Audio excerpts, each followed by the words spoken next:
سدھا نگنی کو بچانا میرا فرض تھا۔ مجھے نقش کا خیال آیا جو ابھی تک میرے گلے میں تعویذ کی شکل میں پڑا تھا۔ اس سے پہلے کہ میں نقش کی قوت کو حرکت میں لاتا، سدھا نگنی کے منہ سے ایک پھنکار سی نکلی۔ تامل بدماش پیچھے ہٹے، پھر ایک بدماش نے سدھا نگنی کی طرف قدم بڑھایا ہی تھا کہ سدھا نگنی کے سانپ بیٹے نے غضبناک پھنکار کے ساتھ اس کی پنڈلی پر ڈس لیا۔ دوسرے بدماش نے سانپ پر خنجر پھینک دیا، خنجر زمین پر گڑ گیا، سانپ پھنکارتا ہوا اس کی طرف لپکا۔ تامل بدماش جھونپڑی سے نکل کر درختوں کی طرف بھاگا، لیکن جنگل میں سانپ کسی انسان کو پیچھا کرے تو اس کا بچ نکلنا ناممکن ہوتا ہے۔ چند قدم کے فاصلے پر ہی سانپ نے اسے جا لیا۔ وہ اچھل کر اس کی گردن سے لپٹا اور اس کے حلق پر ڈس لیا۔ تامل بدماش نے دہشت کے عالم میں سانپ کو اپنی گردن سے نوچ پھینکنا چاہا، لیکن اس عرصے میں سانپ کا زہر اپنا اثر کر چکا تھا۔ میں اور سدھا نگنی جھونپڑی سے نکل کر باہر آ گئے۔ پہلے بدماش کی لاش جھونپڑی کے دروازے پر پڑی تھی۔ سدھا نگنی اسے ٹانگوں سے پکڑ کر گھسیٹتی ہوئی دور لے گئی، پھر واپس آ کر بولی، رگو، اس کا جسم ابھی پانی بن جائے گا۔ اور ایسا ہی ہوا۔ ان دونوں بدماشوں کی لاشوں کا رنگ سبز ہو کر سیاہ پڑ گیا، پھر ان کے جسموں پر بڑے بڑے آبلے پڑ گئے۔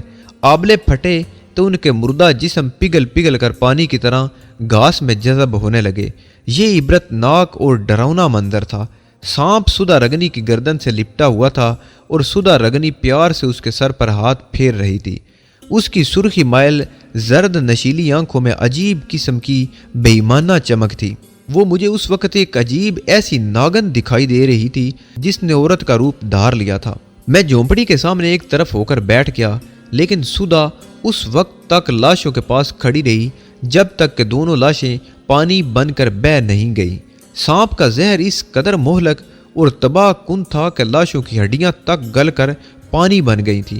وہ جھونپڑی کے آگے مجھ سے 3-4 قدم کے فاصلے پر بیٹھ گئی۔ رگو، دیکھا میرا بیٹا مجھ سے کتنی محبت کرتا ہے۔ اگر تم نے مجھ پر بری نگاہ ڈالی تو یہ تمہیں بھی نہیں چھوڑے گا۔ یہ کہہ کر سدھا رگنی نے ایک کہکا لگایا اور پھر خود ہی عجیب سے انداز میں آنکھیں نکال کر بولی، لیکن رگو، تم تو میرے لیے پتی سمان ہو، تم بھلا کیوں مجھے نقصان پہنچانے لگے؟ میرے جسم میں سنسنی سی دوڑ گئی۔ یہ عورت اب سچ مچ مجھے کوئی ناگن معلوم ہونے لگی تھی۔ بھوک لگی ہے رگو، کچھ جنگلی پھل اور ناریل توڑ لاؤں؟ اس نے ایک ادا سے کہا۔ میں اٹھا اور جنگل سے کچھ پھل اور 5-6 ناریل اٹھا لایا۔ ہم نے ناریل توڑ کر کھائے اور ان کا پانی پیا۔ میں اب اس ناگن نما عورت سے جلد از جلد نجات حاصل کر لینا چاہتا تھا۔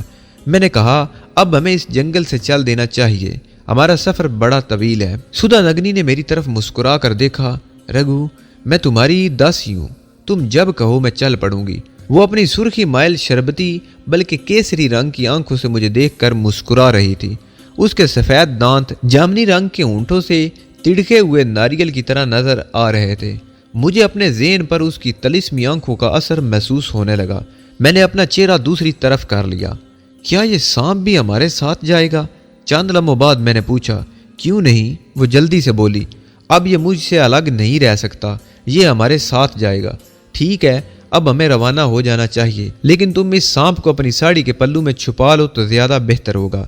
تم اس کی فکر نہ کرو، یہ میری ساڑی میں لپٹا رہے گا، اسے کوئی نہیں دیکھ سکے گا۔ میں کیا کہہ سکتا تھا؟ میں نے ایک فرض اپنے اوپر عائد کر لیا تھا، اب اسے نبھا رہا تھا۔ تھوڑی دیر بعد ہم آگے چل پڑے۔ سدھا نگنی نے سانپ کو اپنی ساڑی کے اندر چھپا لیا تھا۔ ہم نے بدماشوں کے خنجر بھی اپنے پاس رکھ لیے تھے۔ ہم ایک تنگ سی پگڈنڈی پر آگے چلے جا رہے تھے۔ ہمارے سروں پر ناریل، تاڑ اور املی کے درختوں کا سایہ تھا۔ سدھا نگنی اپنے علاقے اور قبیلے کے بارے میں مجھے بتاتی جا رہی تھی اور میں خاموشی سے سن رہا تھا۔ میں سوچ رہا تھا کہ ان وسیع و عریض اور سینکڑوں میل تک پھیلے ہوئے پہاڑی جنگلوں کو ہم پیدل کیسے عبور کریں گے۔ میرا پروگرام تو یہی تھا کہ جنگلوں میں اندر ہی اندر سفر کرتا اور سوراشٹر کے صوبے میں داخل ہوں گا۔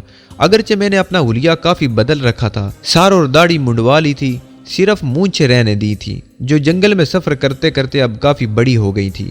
پھر بھی مجھے خدشہ تھا کہ اگر میں نے کسی ایسے شہر یا دیہات کا رخ کیا جہاں سے ریلوے لائن گزرتی ہے تو ہو سکتا ہے میں پہچان لیا جاؤں اور پولیس کے ہتھے چڑھ جاؤں۔ لیکن جب سے سدھا نگنی کے ہاتھ یہ خطرناک سانپ آیا تھا، مجھے اس سے بھی خوف آنے لگا تھا۔ نہ جانے کب یہ ناگن مجھ سے لپٹ جائے۔ मैंने फैसला कर लिया था कि चाहे कुछ भी हो मैं इसे लेकर किसी रेलवे स्टेशन का रुख करूंगा और नाटक से निकलकर जल्दी सौराष्ट्र पहुंच जाऊं और इस नागन नमा औरत को इसके माँ बाप के हवाले करके अपने फर्ज से सबकदोश हो जाऊं। हम केरला प्रांत की शमाली मगरबी सरहद के करीब पहुंच चुके थे। मैं केरला के सूबे से ज्यादा वाकिफ नहीं था। मैं चाहता था कि हम कोई ऐसा रास्ता इख्तियार करें जो हमें किसी करीबी रेलवे स्टेशन तक पहुंचा दे।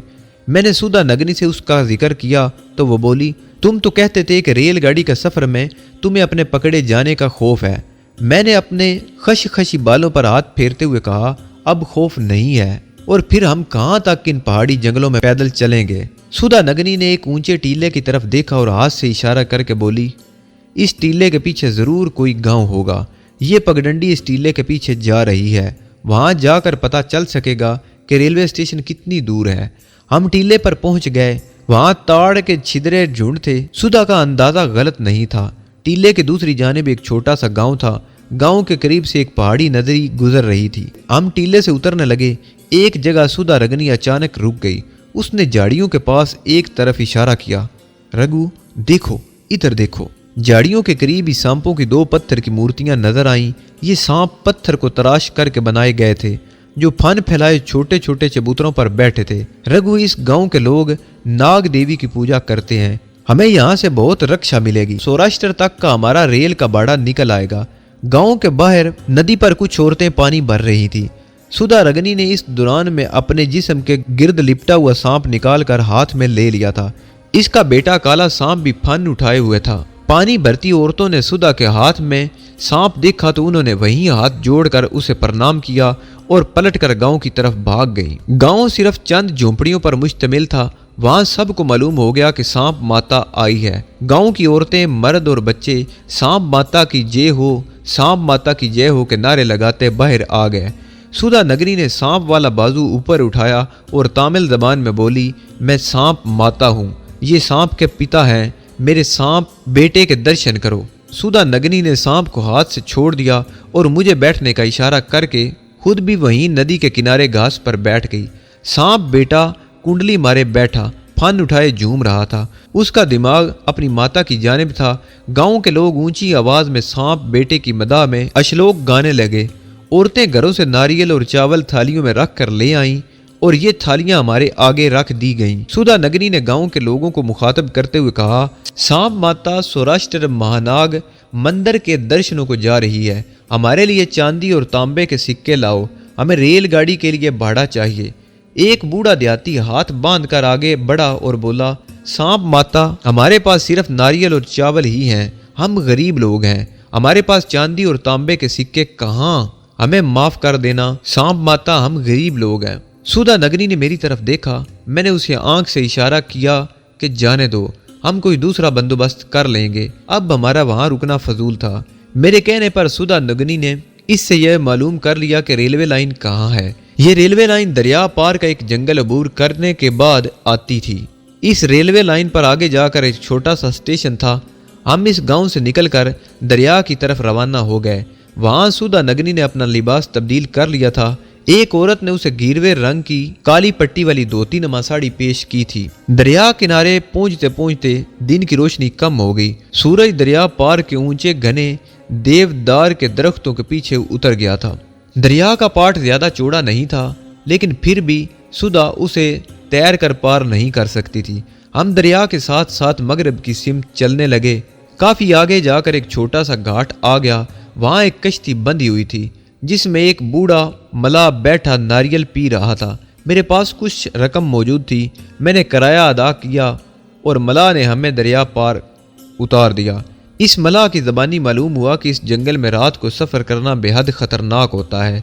इस जंगल में सांप, चीते और शेर बहुत हैं। बेहतर यही है कि रात यहीं दरिया किनारे गुजारो, सुबह को सफ़र करना। सुधा ने बताया कि जंगल के पार रेलवे लाइन है। इस पर 4 कोस आगे श्रीरंगम का रेलवे स्टेशन आता है।